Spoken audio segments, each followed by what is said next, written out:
안녕하세요. 저는 인테리어 업체를 운영하고 있는 40대 여자예요.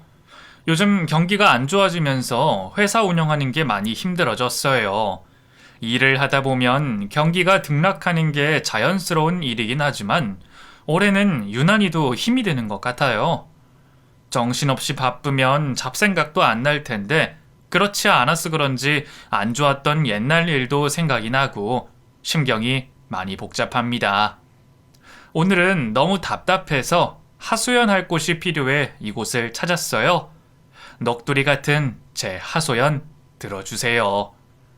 저희 아버지는 건축회사를 운영하셨고 어머니는 평생 전업주부로 사셨어요. 두 분이서 결혼하셔서 딸인 저 하나 낳으셨고 임신이 잘 되지 않아서 마음고생도 참 많이 하셨대요.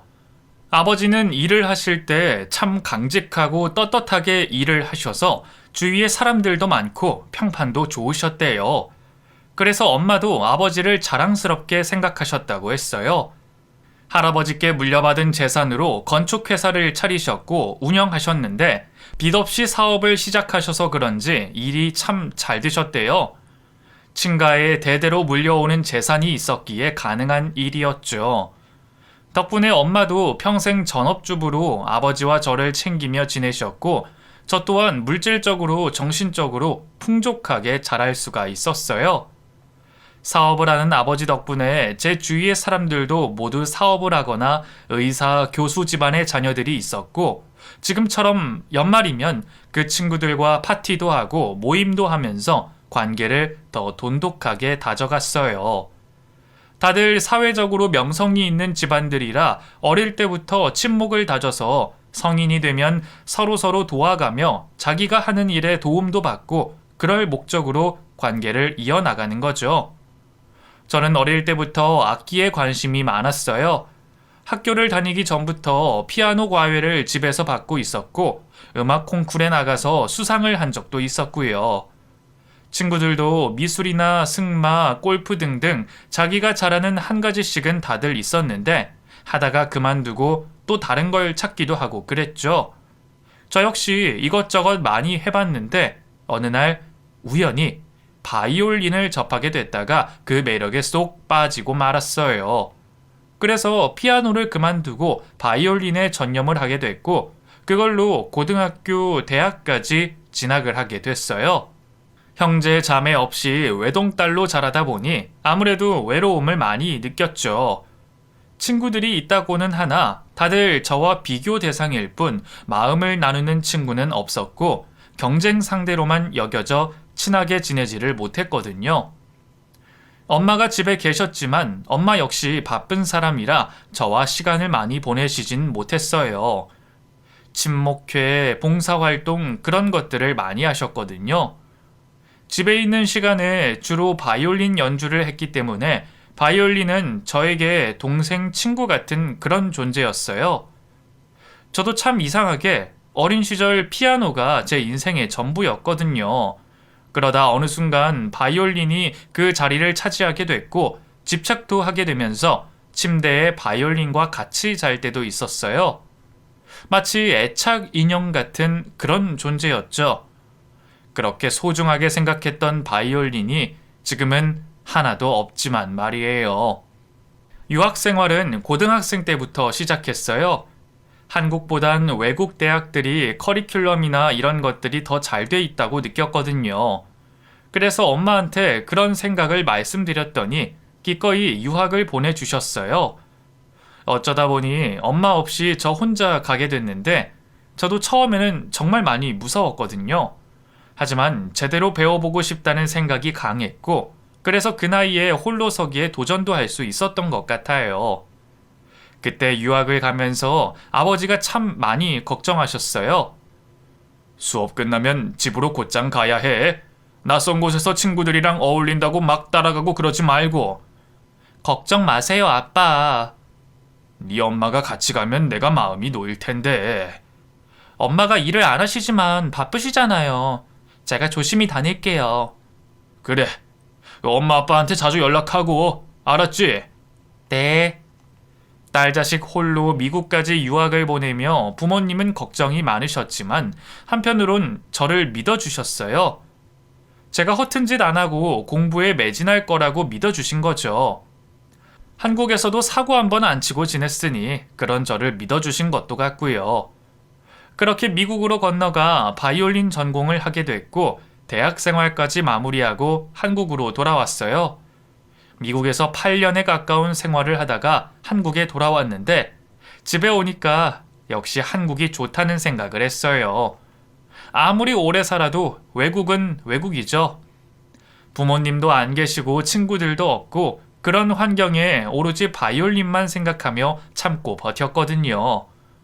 중간에 향수병이 심해서 학업을 중단하고 집에 가겠다고 엄마랑 통화하면서 몇 번이나 울고 그랬죠.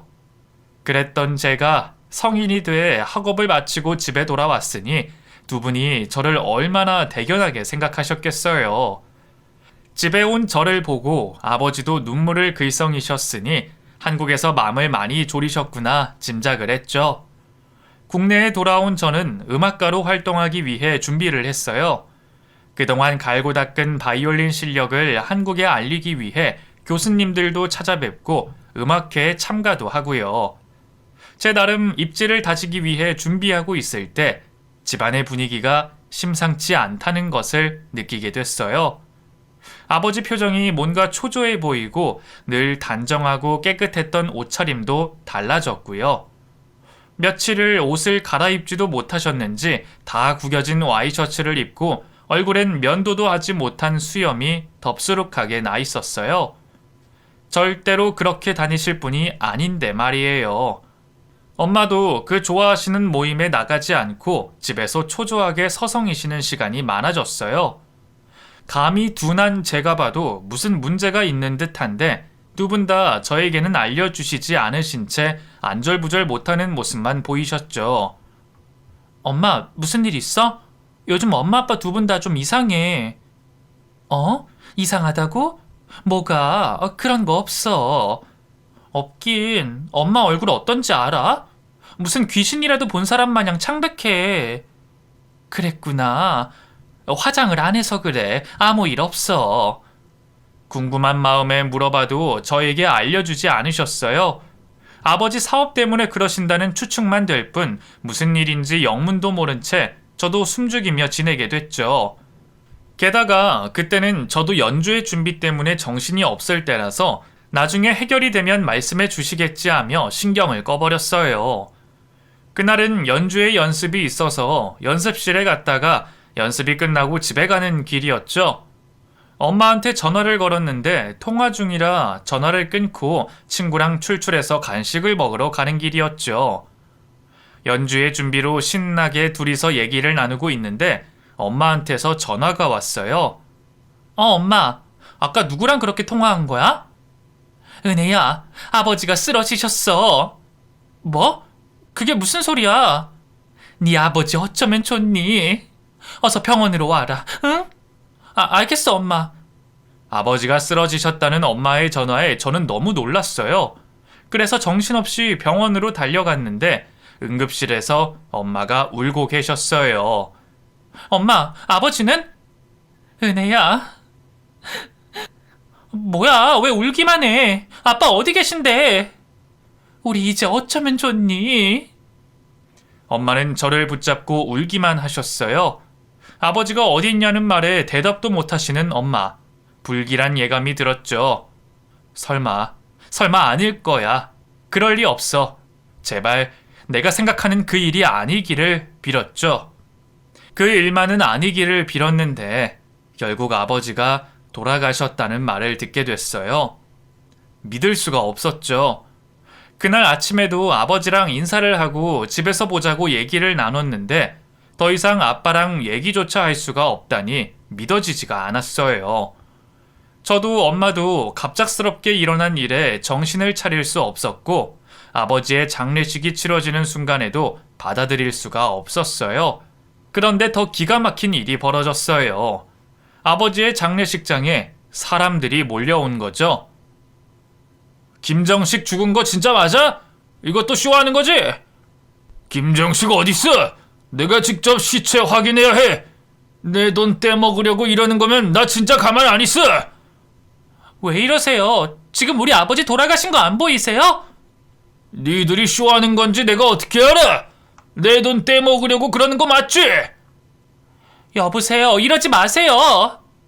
아버지 회사에 투자한 투자자들이었고 아버지가 죽었다는 것을 믿을 수 없다며 당장 시체 꺼내 오라는 말까지 하더군요. 엄마는 사람들과 실랑 일을 하다가 졸도를 하셨고 저는 그런 엄마를 챙기랴 횡포 피우는 사람들 저지하랴 정신이 없었어요. 우리 아버지의 마지막 가는 길이 시장판처럼 엉망진창이 되는 걸 보며 너무나 속이 상했고 마음이 터질 것처럼 화가 났죠. 하지만 누구도 저희를 도와주는 사람이 없었어요. 아버지가 돌아가셨는데 회사 직원들도 오지도 않고 그렇게 가까이 지내던 실장님, 팀장님들도 한 명도 보이지 않았어요. 겨우겨우 장례를 마치고 아버지를 화장에 뿌렸어요. 경황이 없어 산소에 묻지도 못하고 그렇게 서둘러 정리를 했죠. 저는 갑작스런 이별에 너무나 불행했어요. 마음을 잡을 수도 없었고 내가 알지도 못하는 이런 상황이 답답하기만 했죠. 엄마한테 어찌된 일인지 물었지만 대답이 없으셨어요. 엄마도 다 알지는 못하는 것 같았지만 아버지가 모함을 당했고 어떤 비리에 연루돼서 회사까지 부도가 났다는 말을 하셨어요. 정확하게 알지는 못한다고 하시며 횡설수설하시는 엄마 말에 제 마음만 더 답답해졌어요. 저희 모녀에게 불행은 그때부터 시작이었죠. 우리가 살던 마당 있던 주택은 경매로 넘어가 버리고 아버지 통장에 있던 돈도 모두 차압이 되고 말았어요. 집안에 있는 물건도 아버지 명의 건물도 모두 빚쟁이들에게 넘어가고 아무것도 남은 것이 없었어요. 상황을 수습해 보려고 했지만 차용증을 들이대며 자기들 말이 맞다고 우기니 죽은 아버지께 확인할 수도 없고 속수무책으로 뺏기에 바빴어요. 아버지가 돌아가시고 한 달이 채 되지 않아 저와 엄마는 빈털터리가 됐어요. 그리고 아직도 찾아오는 빚쟁이들을 피해 지방으로 도망을 가게 됐죠. 야밤에 달랑 옷가방 하나씩 들고 동네 사람들 눈을 피해 도망을 쳤어요. 태어나서 한 번도 그런 식으로 다녀본 적이 없었어요. 어딜 가나 차를 타고 당당하게 다녔는데 사람들 눈이 무서워서 야밤에 도망을 쳐야 하다니 제가 처한 상황들이 믿기지도 않고 무섭고 혼란스러웠습니다. 엄마 역시 이전에는 볼 수 없었던 초라한 모습으로 불안한 마음이 그대로 드러나는 눈빛이었어요. 택시를 타고 도착한 어느 지방 동네, 한 번도 와본 적 없는 도시에서 엄마와 저는 짐을 풀었어요. 수중에 있는 얼마 안 되는 돈으로 반지하 단칸방을 겨우 구하고 지내게 됐는데 처음에는 적응이 안 돼서 너무 힘들었죠. 방음도 안 되고 방도 좁고 바퀴벌레까지 보이니 미치겠더라고요. 하지만 투정을 부릴 순 없었어요. 제 투정을 받아줄 사람도 없거니와 엄마는 충격으로 몸져 누워버리셨거든요. 당장 생활비도 부족해 저라도 무슨 일이든 해야 했어요. 태어나서 돈 버는 일은 한 번도 해본 적 없었어요. 어디서 일을 해야 하는지, 어떻게 말을 해야 하는지도 몰랐죠. 친구들에게 물어볼 수도 없었어요. 야반 도주하면서 누구도 믿을 수 없어서 전화번호도 모두 차단한 상태라 물어볼 사람이 아무도 없었어요. 무섭고 불안했지만 구인 광고 쪽지가 있는 가게에 무작정 들어갔어요. 말소리도 작고 힘도 없어 보인다고 퇴짜를 여러 번 받다가 편의점에 겨우 취직이 됐고 하루 4시간 알바를 시작하게 됐어요. 4시간 해봤자 얼마 되지 않는 돈이었지만 그렇게라도 저를 써주는 점주가 얼마나 고마웠는지 모릅니다. 편의점 알바를 시작으로 조금씩 일자리를 늘려갔어요. 그 나이 되도록 직장은 구하지도 못하고 알바만 닥치는 대로 했고 힘들게 일해 돈을 벌었지만 집세, 병원비, 생활비로 쓰고 남는 돈이 없었죠. 반복되는 매일에 저는 지쳐갔어요. 바이올린을 켜던 고운 손은 어느새 상처투성이, 겨울이면 핸드크림도 못 발라서 다트고 갈라지고 제 몸도 점점 말라갔고요. 까맣고 탱글거리던 머리카락도 힘없이 갈라지고 부시시해져 볼품없어졌어요. 마음이 정말 힘들었죠. 살고 싶은 의욕도 없고 죽고 싶은 생각도 들었죠. 하지만 아버지가 돌아가신 뒤 몸져 누워 계신 엄마를 보니 삶을 포기할 수도 없었어요. 내가 아니면, 내가 죽고 나면 우리 엄마 누가 챙겨줄까 싶어서. 엄마 또한 죽고 싶은 심정으로 의욕 없이 누워 계셨지만 홀로 남은 내가 마음에 걸려 겨우겨우 입에 밥이라도 끌어 넣으며 생을 이어가는 걸 알기에 답이 없지만 하루하루 살아내는 것, 그것만이 유일하게 제가 하는 일이었어요. 힘들게 버티고 있던 어느 계절에 일이 끝나고 집에 갔더니 엄마가 연락처를 하나 줬어요. 이 번호 뭐야? 너 엄마 친구 양여사 알지? 엄마 친구? 알지. 발 넓어서 주위에 사람 많다고 하던 그 아줌마 아니야? 맞아. 그 양여사가 전화가 왔는데 너한테 중매를 서주고 싶대. 나한테? 왜 나야? 이제 우리 집 남은 것도 없는데. 양여사도 우리 사정 다 알지. 예전에 모임 때 너를 본 사람이래. 우리 형편도 다 알고 너한테 마음이 있어서 중매를 서달라고 했나봐. 나한테 마음이 있다니 뜬금없는 소리에 이상한 생각이 먼저 들었어요. 엄마는 모함이라고 하지만 비리에 연루돼서 망한 집안의 딸이랑 결혼해서 얻어낼 게 뭐가 있다고 사람을 수소문해서 찾아낸 건지 그것도 수상했고요. 엄마 말로는 돈도 많은 사람이라는데 생각할수록 이상하기만 했어요. 별로 내키지 않는 자리였지만 엄마가 한 번만 만나보라고 해서 억지로 자리에 나가게 됐고 그 자리에서 왜 저랑 결혼을 하겠다고 했는지 알게 됐어요. 안녕하세요. 야, 오랜만이다. 그지? 안 본 사이에 살이 많이 빠졌네? 네, 잘 계셨어요? 그럼 나야 뭐 잘 지내지. 그래, 너는 요즘 어떻게 지냈니? 저도 잘 있었어요. 네 얼굴은 잘 지내지 못한 얼굴인데? 아버지 회사 모임에서 몇 번 봤던 사람이었어요.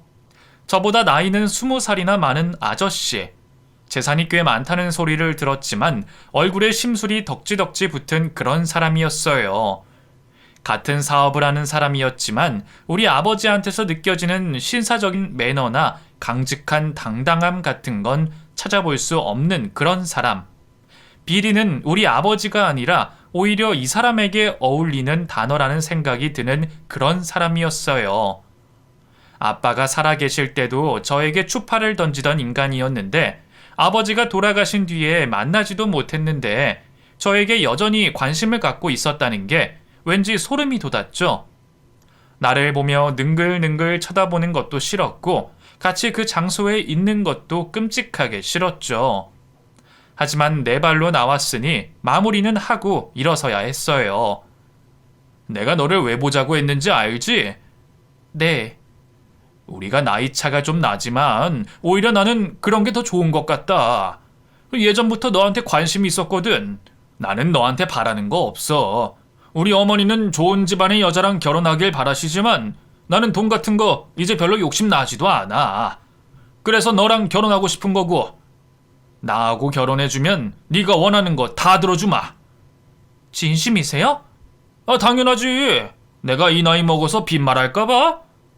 결혼만 해주면 제가 바라는 걸 다 해준다고 했어요. 그 사람은 나를 원했고 나는 돈이 필요했으니 서로의 조건이 얼추 맞아들어가는 상황이었고요. 무엇보다 당시 제 생활이 너무 끔찍하고 힘들었어요. 바퀴벌레가 없는 방에서 자고 싶었고 뜨끈한 물에 목욕도 하고 싶었어요. 그렇게 좋아하던 바이올린도 켜고 싶었고 예전 생활로 돌아가고 싶은 마음이 간절했죠. 그리고 몸이 약한 엄마도 약만 먹을 게 아니라 병원에서 제대로 치료를 받게 해드리고 싶었어요. 그 모든 문제를 이 사람과 결혼만 하면 해결이 된다고 생각하니 찬밥 더운 밥 가릴 때가 아니라는 생각이 번뜩 들었죠. 결국 저는 그 사람이 건네는 유혹에 넘어갔고 나보다 20살이나 많은 남자와 결혼을 하게 됐어요. 뒤늦게 맞선 상대가 누군지 알게 된 엄마가 결혼을 반대하셨지만 저는 이미 결정을 내렸고 결혼을 번복하는 일은 일어나지 않았어요. 엄마는 결혼을 끝까지 반대하셨고 제가 결혼하기 전날 혼절까지 하시면서 결혼식에는 불참하셨어요. 혼주석이 비어있는 채 저는 결혼식을 올렸습니다. 예식이 진행되는 동안 시어머님 되실 분이 저를 노려봤고 제가 누군지 알아챈 하객들이 수군대며 저를 쳐다봤지만 저는 담담하게 결혼식을 진행했어요. 그 반지하 달새방을 벗어나려면 그 방법밖에 저는 없었어요. 남편이 된 그 사람을 사랑하지도 좋아하지도 않았어요. 그 사람과 결혼하면서 핑크빛 미래도 꿈꾸지 않았고 오로지 내 현실의 동아줄이 되어줄 사람이라서 결혼을 결심한 거였어요. 그런데 그런 불손한 이유로 결혼을 덜컥 해버린 탓일까요? 반지하 달새방을 벗어나긴 했지만 또 다른 현실이 저를 기다리고 있었어요. 왜 바지 입고 있어? 내가 퇴근해서 올 때는 치마 입고 있으라고 했잖아. 집안일 할 때 치마는 불편해요. 도우미들 다 있는데 네가 왜 집안일을 해? 말도 안 되는 핑계 대지 말고 가서 옷 갈아입고 와. 네. 그 사람은 저를 전혀 존중해주지 않았어요. 오로지 자기 스트레스를 푸는 용도로만 쓰며 저를 함부로 대했죠. 그나마 신혼 때는 그 정도였지만 결혼 후 2년이 지나자 때리기까지 했어요. 한 대 맞으면 획 하고 날아갈 거면서 자꾸 매를 벌지? 왜 때려? 왜 때려? 네가 맞을 짓을 하잖아. 네가 이렇게 목석같이 구는데 내가 안 때리게 됐어? 경찰에 신고할 거야? 내가 너 가만히 둘 줄 알아? 마음대로 해봐 어디. 정말 정상이 아닌 사람이었어요. 그 집안에서 저의 의사는 아무것도 아니었고 뭐든 자기 맘대로 했어요. 그러다가 제가 마음에 안 들면 때렸고 다음 날이면 저에게 사과를 하면서 꽃다발을 건네는 사람이었어요. 말 그대로 미친놈이었죠. 그 집안에서 미친 사람은 또 있었어요. 바로 시어머니요. 신혼여행을 다녀오자마자 저를 부르시더니 아들을 낳으라고 다짜고짜 요구하더군요. 아무리 시어머님이라도 무례한 것 같아 한마디 했더니 저에게 이렇게 말을 했어요. 내 아들이 너랑 결혼한다고 했을 때 네가 마음에 들어서 허락한 줄 아니? 전혀. 니까짓 게 볼 게 뭐가 있다고. 그나마 어려서 씨바지로는 괜찮겠다 싶어서 데려온 거야. 알겠니? 어머님, 어따 대고 큰 소리를 내. 못 배워먹은 것 같으니 너는 내가 알려주는 날짜나 잘 맞춰. 우리 집안에 시집 왔으니 밥값은 제대로 해야지. 너는 씨바지 그 이상도 이하도 아니니까 알아서 끼어. 알겠니? 너무나 모욕적인 말이었어요. 저더러 씨바지라니.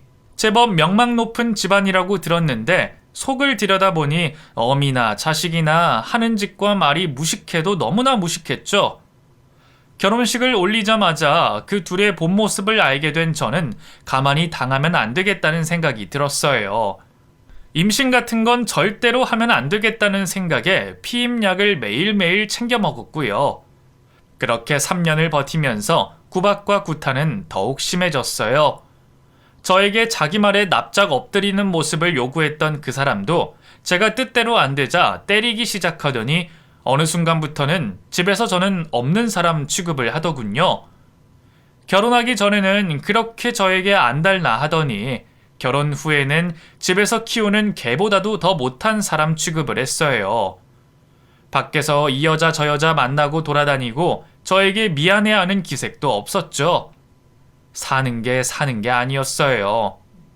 아버지가 돌아가신 뒤부터 하루하루가 사는 게 힘들었어요. 너무 괴로워서 혼자 얼마나 울었는지 몰라요. 사는 게 너무 가혹해서 비참해서 죽고 싶다는 생각만 하면서 살았죠. 남편 몰래 도망이라도 갈까 생각했지만 엄마 때문에 그럴 수도 없었어요. 결혼의 조건이 엄마가 살 집이랑 생활비를 주는 거였거든요. 매달 생활비로 300만 원씩 주기로 하고 결혼을 했던 건데 제가 없어지면 엄마한테 어떻게 할지 예상이 되니 도망갈 수도 없었죠. 죽은 듯 산 듯 그렇게 살아가다가 집안이 또 발칵 뒤집혔어요. 제가 먹고 있던 피임약이 집안일 해주는 도우미 아줌마의 입을 통해 어머님이 아시게 됐어요. 너 이게 뭐냐? 니까짓게 감히 우리를 농락해? 그런 거 아니에요. 그냥 이번에 아니긴 내가 너 시집 올 때 뭐라 그랬니? 너한테 기대 없다고 애만 낳으라고 했어 안 했어? 3년이 다 돼가도 임신 소식이 없길래 이상하게 여겼더니 피임약? 약을 먹고 있어? 아니에요 어머님. 누가 네 어머니야? 너 나가라. 우리 집안에 너 같은 며느리 필요 없으니까 나가! 당장 나가! 어머님 한 번만 용서해 주세요. 네? 어머님! 늘 집을 나가고 싶은 저였지만 그날 집을 나가라는 말을 듣자 두려움이 밀려왔어요. 그래서 바닥에 납작 엎드려 빌고 또 빌고 눈물을 흘리며 용서해달라고 했죠. 그냥 그때 나왔으면 됐는데 엄마와 다시 시작할 반지하 달새방 생각에 저는 두려움에 사로잡혀 버렸어요. 그 생활로 다시 돌아가고 싶진 않았거든요. 손이 발이 되도록 빌고 난 다음에야 어머님은 저를 용서해 주셨고 피임약도 먹지 않겠다고 각서까지 쓰게 됐어요. 몇 년에 걸쳐 모욕을 당하고 무시당하고 그렇게 살면서 저는 점점 자신이 없는 사람이 되어갔어요. 무기력하고 시키는 대로만 하는 생기가 하나도 없는 그런 사람이 돼가고 있었어요. 게다가 시어머님의 임신 압박까지. 남들은 부잣집에 시집가 잘 산다고 생각하고 있겠지만 실상은 곪을 대로 곪은 영양가 없는 인생이었어요. 원하지 않는 삶에 타협해가며 지내던 어느 날 친정엄마를 모시고 병원에 갔는데 듣고 싶지 않은 소식을 듣게 됐어요. 어머님이 유방암인 것 같습니다. 네? 무슨 암이요? 유방암이요. 3기는 진행이 된 것 같은데 수술로 완치를 하실 수 있을지 미지수입니다. 그게 무슨 말씀이세요? 작년에 검진하셨는데 그런 말 없었어요. 네, 발병된 지 얼마 안 된 것 같은데 진행 속도가 빠른 것 같아요. 세상에. 엄마의 암 소식을 듣게 됐어요. 왜 자꾸만 안 좋은 일이 생기는 건지, 좋은 일은 아무것도 없고 자꾸만 안 좋은 일만 생기는 내 인생이 너무나 힘들었어요. 당장 수술해야 한다는 의사의 말에 저는 별수 없이 남편에게 부탁을 했어요. 우리 엄마 수술받게 해줘요. 내가 왜? 네 엄마잖아. 네가 해드리면 되겠네. 내가 돈이 어딨어요. 그럼 수술 못하는 거지. 여보. 이야, 이제야 여보 소리가 나오네. 우리 목성 마누라님도 엄마 일에는 꿈쩍하는구나. 비꼬지 말고 도와줘요. 장난치지 마요. 사람 목숨이 걸린 일이라고요. 나도 알아. 근데 내가 해주고 싶은 마음이 없어서 말이지. 여보. 그 사람은 인간도 아니었어요. 엄마의 목숨을 가지고 나를 놀리려고만 하는 모습에 오만정이 다 떨어지더군요. 내가 할 수만 있다면 차라리 저 인간 죽이고 싶었죠. 꿈에서는 몇 번이나 죽이고 또 죽였지만 현실에선 그럴 수가 없잖아요. 비참한 내 현실만 직시하게 될 뿐이죠. 저는 그 사람에게 사정사정했고 결국 수술비를 제가 빌리는 걸로 해서 돈을 받았어요. 자기 장모님 수술인데 저더러 돈을 갚으라는 그 말이 참 어이가 없었지만 제가 갚는다고 했어요. 차용증까지 쓰고 난 뒤에야 돈을 받았고 그렇게 해서라도 엄마 수술을 시켜드리고 싶었죠. 엄마는 무사히 수술을 받으셨고 체력이 약해서 한동안 병원에 입원해 계셔야 했어요. 제가 직접 간병을 하면서 엄마와 병원에서 생활을 하는데 어쩐 일인지 집에 있을 때보다 더 마음이 편하더군요. 자는 것도 쉬는 것도 집보다 다 불편했는데도 말이에요. 고맙다 은혜야. 네 덕분에 내가 목숨을 구했어. 내가 딸인데 당연한 걸 뭐가 고마워. 박서방한테도 고맙다고 전해줘. 응? 그 자식 돈 아니야. 신랑한테 그 자식이 뭐니? 박서방 아니면 네가 어디서 돈이 나? 있어 그런 거. 그 자식 돈 아니고 내 돈이니까 그렇게 알아. 정말이니? 그럼 더 고맙고. 고마우면 빨리 일어나요. 병원 생활 오래 해서 좋을 거 없어. 그래. 우리 은혜한테 안 혼나려면 내가 빨리 일어나야지. 어느새 많이 늙어버린 우리 엄마. 잠든 엄마 얼굴을 보면서 숨죽여 울었어요. 행여 잠든 엄마가 깰까봐 입을 틀어막으며 울음소리를 삼켰죠. 엄마의 주름 가득한 손을 잡고 결심했어요. 그 끔찍한 인간에게서 벗어나야겠다. 절대로 이대로 살지 않으리. 이렇게 말이에요. 그 인간에게서 벗어나려면 돈이 있어야 했어요. 저한테 돈을 주지 않았기 때문에 돈이 하나도 없었거든요. 평판 신경 쓴다고 이혼도 안 되고 제가 일하러 나가는 것도 안 되는 사람이라 돈을 벌 수가 없었는데 그때 만나고 있던 상간녀한테 푹 빠져선 저에게 신경을 덜 쓰고 있었어요. 그 틈을 타 일자리를 구하러 나갔는데 그 인간 눈을 피해서 할 만한 일이 없었거든요. 뜻대로 잘 안 구해지자 좌절이 됐지만 포기하지 않고 벼룩시장 같은 구직 사이트를 계속 뒤졌고 타일 공사를 하는 보조를 구한다는 게 눈에 들어왔어요. 일당이 시급으로 일하는 것보다 훨씬 나은 것 같아서 지원을 했는데 운 좋게 일하러 오라는 소리를 듣게 됐죠. 그래서 한 번도 해본 적 없는 타일 공사를 해보게 됐어요. 행색이 뭐하니? 이런 일 해본 사람은 아닌 것 같은데 할 수 있겠어요? 그럼요. 솔직히 이 일은 처음인데 가르쳐만 주시면 열심히 해보겠습니다. 우리도 사람이 급해서 우선 같이 한번 해봅시다. 일이 어렵지는 않아요. 감사합니다. 사장 3호 부부는 초보인 저에게 일을 해보자 하셨고 머리털 나고 처음 해보는 일을 최선을 다해 했어요. 보조로 시키는 것만 하면 되는 일이라 어려운 건 없었는데 결혼 생활 동안 허약해진 몸이 좀 버거웠죠. 밥도 잘 안 먹고 했더니 몸에 근육이 하나도 없었거든요. 행색이 그러니 사장 사모님이 보시기에 제가 얼마나 믿어오셨겠어요. 두 분은 무거운 것도 잘 못 들고 일머리가 없어서 요령 없이 일을 하는 게 영락없이 며칠 하다 그만둘 사람처럼 보셨대요. 심지어 두 분이서 며칠 동안 일을 그만둘지 내기까지 하셨다고 하더라고요. 두 분 눈엔 제가 그렇게 어설프고 못 믿었게 보이셨겠지만 저에겐 정말 너무나 간절한 일자리였어요. 일을 잘 못하고 있다는 걸 저도 알았기에 행여나 잘릴까봐 얼마나 걱정을 했던지 열심히 하는 모습을 보여드리면 좀 나을까 싶어 농땡이 한번 안 피우고 최선을 다했어요. 그렇게 1주, 2주가 지나고 한 달 정도 지났을 때는 어느 정도 손에 일이 익어서 척하면 척하고 일을 하게 됐어요. 여전히 베테랑 수준엔 한 번 못 미쳤지만 일의 속도는 따라갈 정도가 됐죠.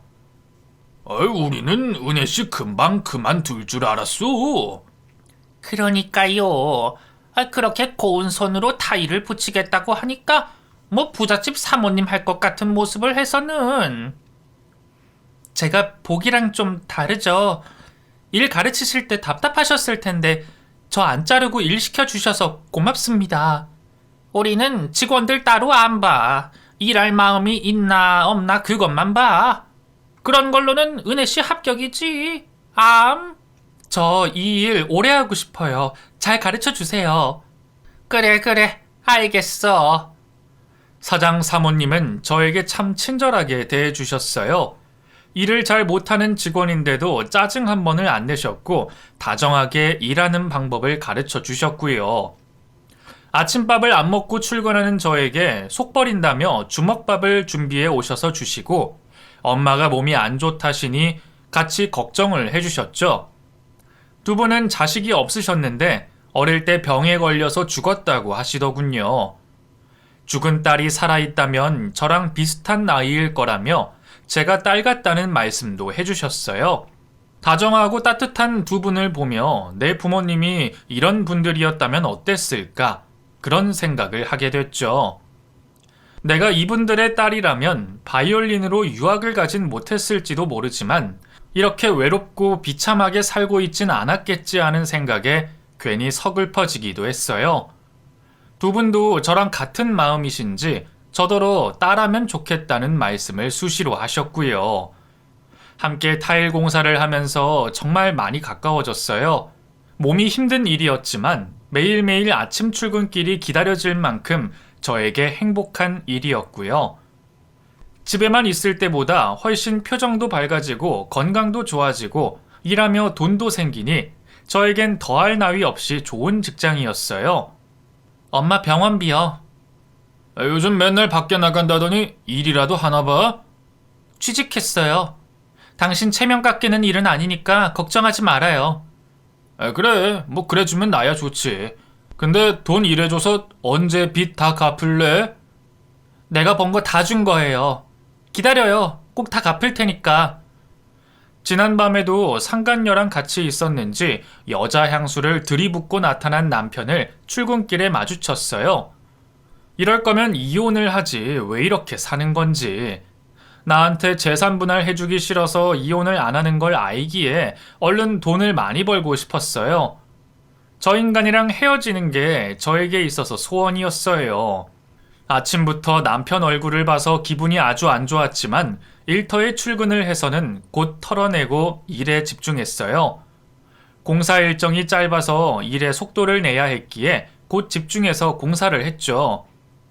사장 사모님도 왔다 갔다 하며 정신없었고 저 역시 손을 빠르게 놀리고 있는데 그러다가 느낌이 이상해서 사모님 쪽을 쳐다보게 됐어요.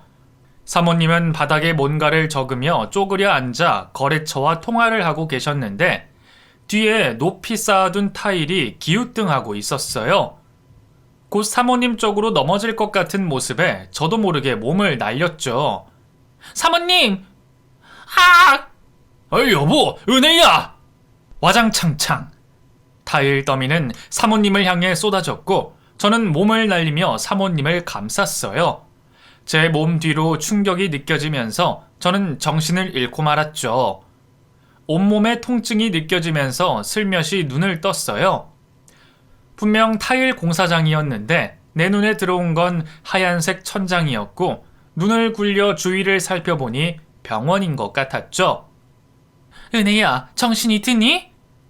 은혜야! 내 이름을 부르는 소리에 쳐다보니 엄마였어요. 얼마나 우셨는지 눈이 퉁퉁 부어 있었고 많이 놀란 표정이었죠. 엄마 곁으로 사모님과 사장님의 얼굴이 보였어요. 모두 제가 좋아하는 사람들 얼굴이라 마음이 이내 편해지더군요. 어떻게 된 거예요? 은혜가 내 목숨 구했어. 타일이 쏟아졌는데 은혜가 나를 감싸줘서 내가 살 수 있었어. 정말 고마워. 우리 와이프 구해줘서 고마워, 은혜야. 다행이에요, 사모님. 어디 아프진 않아? 의사 선생님 곧 오실 거야. 엄마, 온몸이 다 아파. 머리도 아프고. 아프겠지, 그래.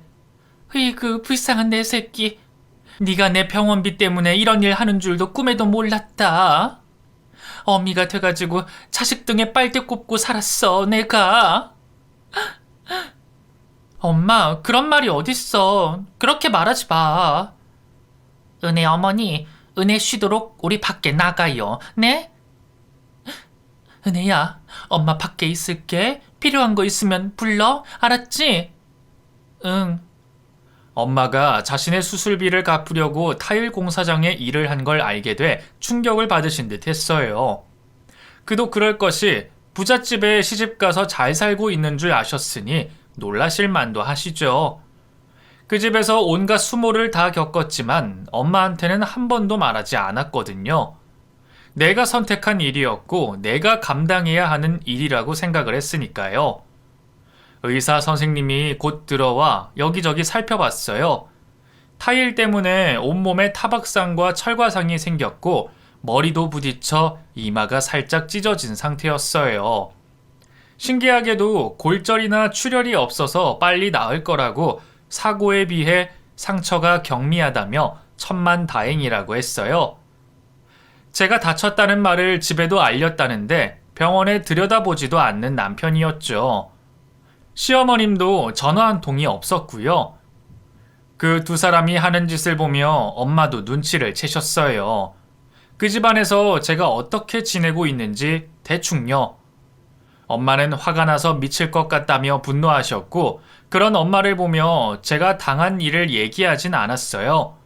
그 모든 일을 알게 된다면 또 쓰러지실 것 같았거든요. 너 태어나는 대로 이혼해라. 그 집이 아무리 부잣집이라도 이런 개차반 같은 집안이면 내 딸 거기 못 둔다. 없이 살아도 참아. 너도 젊고 나도 뭐라도 할 테니 우리 힘 모아서 살아보자. 그럴게 엄마. 아참, 너희 타일집 사장 사모 예전에 아빠랑 같이 일하신 분인 거 알고 있었니? 뭐? 정말? 나 전혀 모르고 있었는데? 아빠 살아생전에 가깝게 지내던 회사 직원이었어. 아빠 그리 되고 우리 도망 오고 그러면서 연락이 끊어졌는데 네 덕분에 여기서 만나게 된 거야. 우와, 신기해. 사장님이 건축회사에서 일을 했다는 말을 하시긴 했는데 그게 우리 회사였다고? 그래. 세상 참 좁지. 오랜만에 아빠를 아는 사람을 만나서 그런지 엄마랑 저는 얘기를 나누면서 화색이 돌았어요. 사람 인연이라는 게 이렇게도 되는구나 싶어서 신기하기도 했고요. 저를 낯이 익다며 자기들 딸하면 되겠다고 했던 게 실은 어릴 때 제 모습을 봐서 그랬던 것 같아 웃기기도 했어요. 이번 일로 계속 일을 할 수 있을지 모르겠지만 가능하면 계속 일을 하고 싶었어요. 이왕이면 나중에 제가 창업을 해도 되겠다는 생각도 했고요. 병원에서 엄마랑 얘기 나누며 남편 그놈이랑은 이혼하기로 결심을 했고, 그러자면 돈벌이를 해야 하니까요. 사모님이 병문안을 또 오신다고 했으니 한번 물어봐야겠다고 생각을 했죠. 며칠 뒤 사장 사모님이 병문안을 온다고 하신 날 오전부터 비가 와서 그런지 낮잠이 쏟아져 잠깐 눈을 붙이고 일어났는데 곁에 사장 사모님이 계셨어요.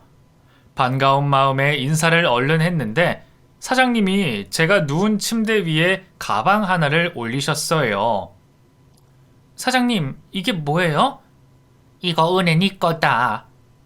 뭔데요? 태어날 때 입을 옷이라도 사오셨나 싶어 쳐다보고 있자니 사장님이 가방의 지퍼를 여셨어요.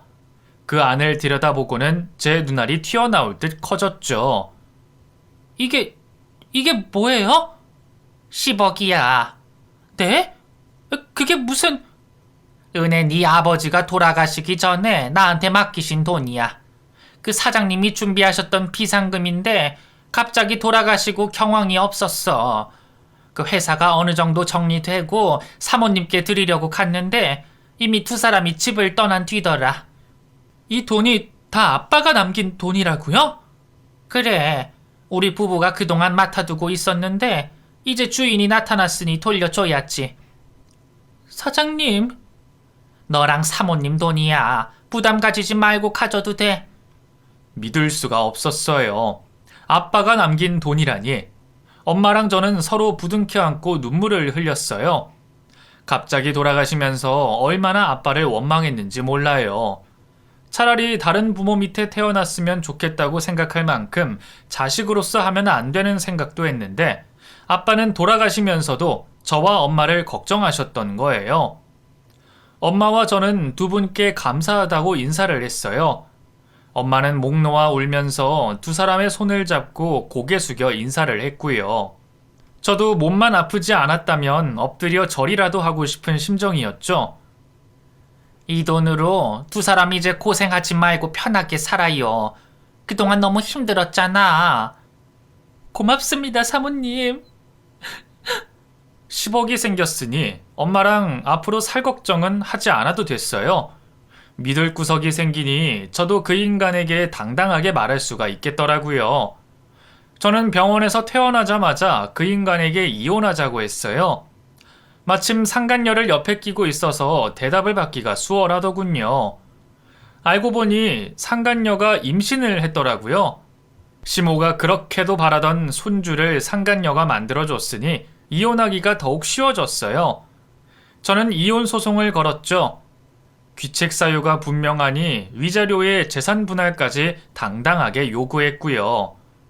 그 인간은 말도 안 되는 소리라고 방방 뛰었지만 결국엔 울며 겨자 먹기로 제가 요구하는 걸 다 해주게 됐어요. 드디어 그 끔찍한 결혼 생활에 마침표를 찍을 수가 있었죠. 재산 분할로 받은 돈 5억으로 엄마와 함께 살 집을 구했어요. 우리 두 사람이 살기에 좋은 곳으로 깨끗하고 아담한 곳을 구했는데 엄마가 아주 많이 좋아하셨죠. 그리고 아버지가 남기신 10억은 사장 사모님께 동업을 하자고 말씀드려서 인테리어 회사를 하나 만들었어요. 회사라고 하기엔 규모가 작지만 회사를 세우고 꾸준하게 퀄리티를 높여서 입지를 다져가는 중입니다. 제 손은 더 이상 바이올린을 켜지 않아요. 예전에 아버지가 사준 바이올린은 반지하 달새방에 살 때 생활비 때문에 팔아버렸고 그 이후로 바이올린은 쳐다보지도 않았습니다. 제가 좋아하던 음악을 연주하던 손으로 지금은 디자인을 하고 있어요. 젊은 날의 제가 전혀 예상하지 못한 그런 일을 지금 하고 있지만 저는 무척 행복해요. 내 손으로 하나하나 그려나가는 디자인들이 살아 움직이는 것처럼 신기하고 멋지기만 해요. 너무나 힘든 시간들을 지나와 만난 지금, 정말 소중한 지금을 저는 감사한 마음으로 살고 있어요.